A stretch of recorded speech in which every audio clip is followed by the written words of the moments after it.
was just trying to recall some of the thoughts when I, Silvercloud, of Chapin Washburn Jr., worked at the Conowingo hydroelectric generating station.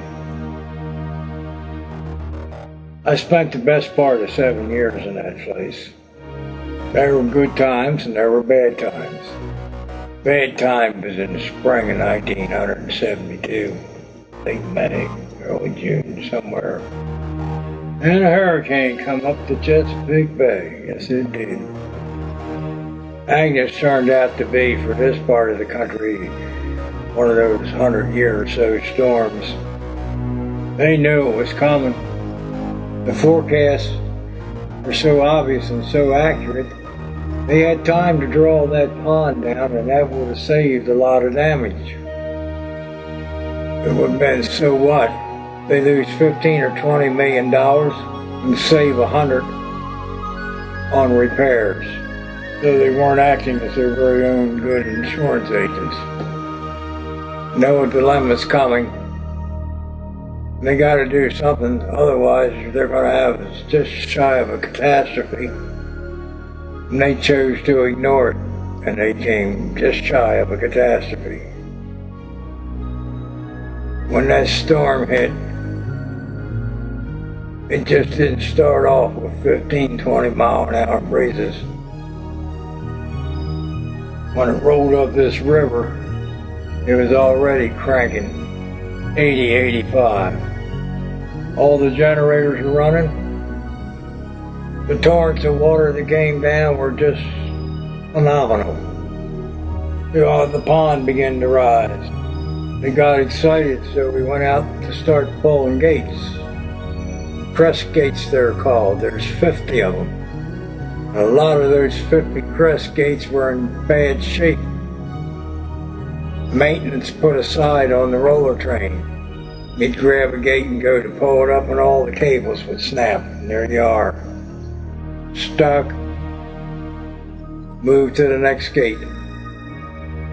Move to the next gate. Whole time the pond's rising. We get all the gates open that we can get open. Then we got to go back to work and try to figure out a way to do something with the ones that are stuck. Figure out some way to pull those gates. They did a bunch of different things. Quick rigs and different pulleys. So the crane would have some more lifting power. You can reread those things on the shiv and add a couple extra wheels in there, and it makes all the difference in the world of the tonnage that crane will pick up. It worked for some of them. Water's coming up. Water's running across the top of the dam. Generators all going full blast.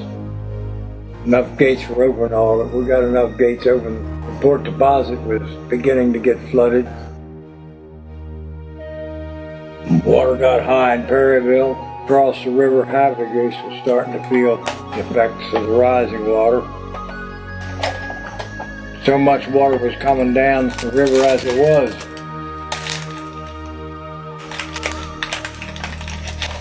That the channel wouldn't carry it.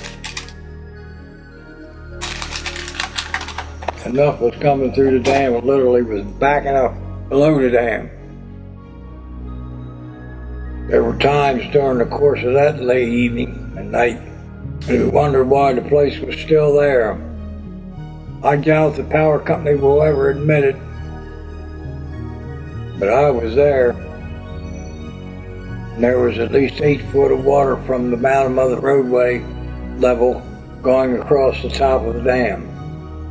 So that would give you 3 to 4 foot over any of the railings and stuff that you can see at the highest point on the headworks.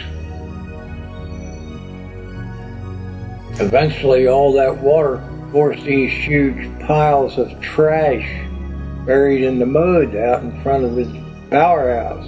And when that stuff let loose, it hit the trash screens and just caved them in.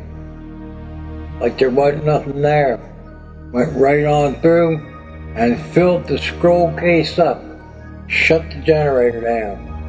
When that happened to all the generators, Only 2 generators that were working, but God bless them, the 2 little house generators, service generators. Didn't lose them. It filled 11 scroll cases up with muck. After the waters receded from the powerhouse, because it come up over on from the backside of the river, the discharge side, and flooded up into Turbine Hall.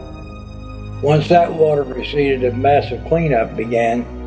Turbine Hall area, shop areas, and the next elevation down, elevation 35. Get that cleaned up, and we can open the access doors to the scroll cages. There were 2. To see what we could see. It was mud and literally not quite petrified, trees, logs, trash of any description. Real interesting that was. It had to be mucked out by hand. Then you got in there with a chainsaw. You started sawing wood up into blocks that are chuckable. The storm's over at this point. How about the shift? Well, they didn't know that until a year or so later. Nothing obvious that was felt at the time, being inside the dam. Well, I think it took them that amount of time to face the reality that something else had happened to the dam. And that would be because of leakage and other things going on, this and that and the other. It just started acting weird, huh? And they did the surveys on it. And the surveys showed that the dam had tilted upriver by approximately 4 inches. And the only way that that could happen is that the keyway would have been forced or was sheared. Now nobody went down and drilled through or mowed into the keyway to see if that was the truth. I don't know if that test was ever done, but it's the only way. So then they proceeded to drill holes. I'm going to say good 6 inch in diameter. The scuttlebutt from good sources, people who worked at the dam, when they got to bedrock, which is about 148 feet, they additionally drilled another 300 foot down into the bedrock. And they picked this location up on top of the headworks. They went from one end to the other, boring these holes, very uniform position, maybe 8-10 foot apart. Get all that done, and then they drop these bundles of cables in. And they pump an epoxy in there. And this epoxy anchors these cables down in the rock. Plus in the bundle of cables they got a thing, it's I forget the kind of a plug that it is, but expands it and it makes it a plug, so any pull against the cable, the harder it pulls, the tighter it gets.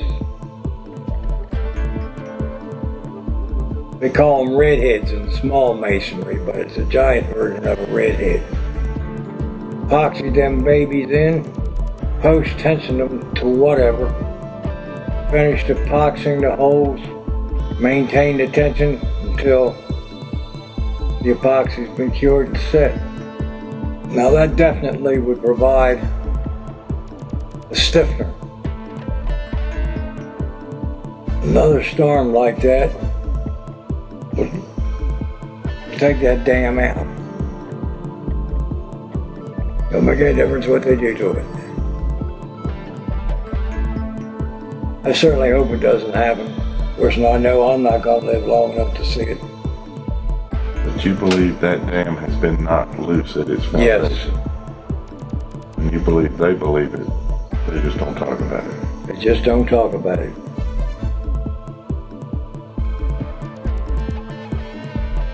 Our company cares nothing about your life.